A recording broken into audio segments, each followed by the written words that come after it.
In 536 AD, the sun stopped working.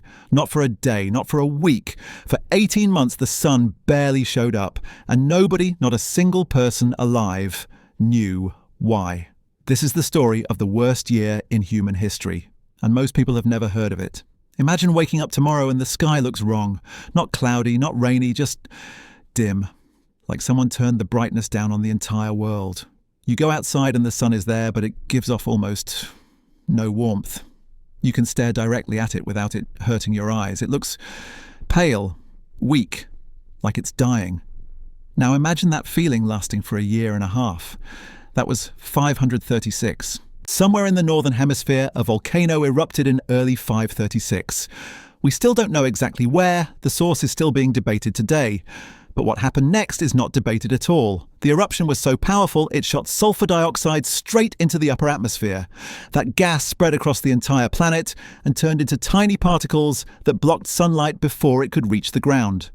Scientists have found the evidence locked inside ice cores drilled from Greenland and Antarctica, a clear volcanic fingerprint sitting right at 536. The result?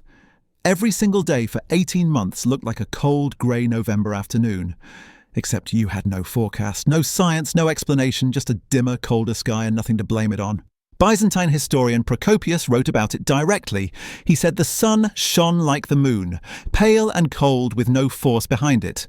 A Roman senator named Cassiodorus wrote letters describing a year where the sun had completely lost its power. The moon, he wrote, was bloodless.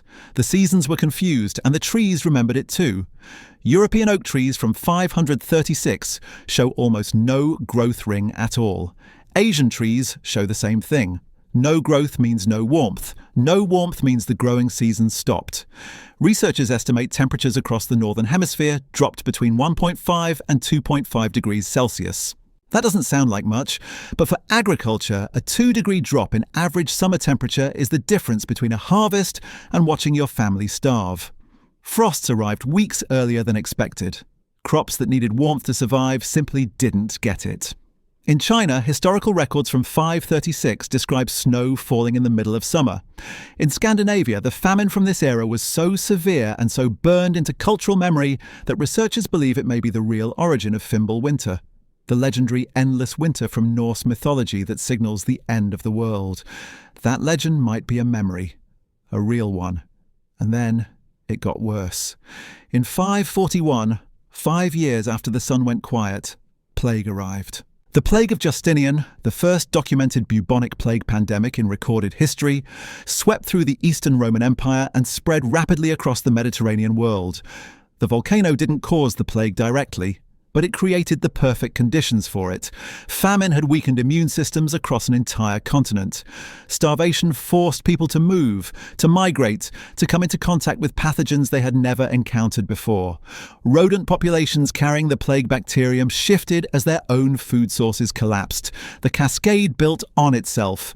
Estimates for deaths from the Plague of Justinian over the following 2 centuries range from 25 to 50 million people. That's not a statistic, that's a civilization. But here's the part that stays with me.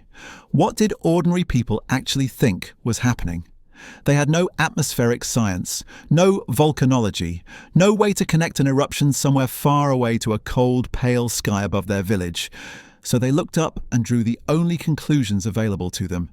Because the atmosphere was so thick with particles, people could stare directly at the sun without going blind. And what they saw terrified them. Large, dark patches on the surface of the sun. Sunspots. With no understanding of what sunspots actually were, the reasonable conclusion, the only conclusion, was that the sun was rotting from the inside. And when you're watching your crops fail for the 5th year in a row, when your children are hungry and the sky is the wrong colour and the sun looks like it's dying, that fear isn't irrational. It's the most logical thing in the world given what you know. The world was ending. That's what it looked like, that's what it felt like. The aerosols eventually dispersed. The sun came back. Crops grew again. But the world that existed before 536 was gone. The populations that survived were fundamentally different. The Eastern Roman Empire, already exhausted from decades of war, never fully recovered. The Arab conquests of the following century swept through lands that generations of plague and famine had already hollowed out. One volcano, one eruption, and the course of human civilization changed forever. The worst year in history didn't start with a war. It didn't start with a tyrant or a revolution. It started with a quiet, dimming sky and a sun that forgot how to shine.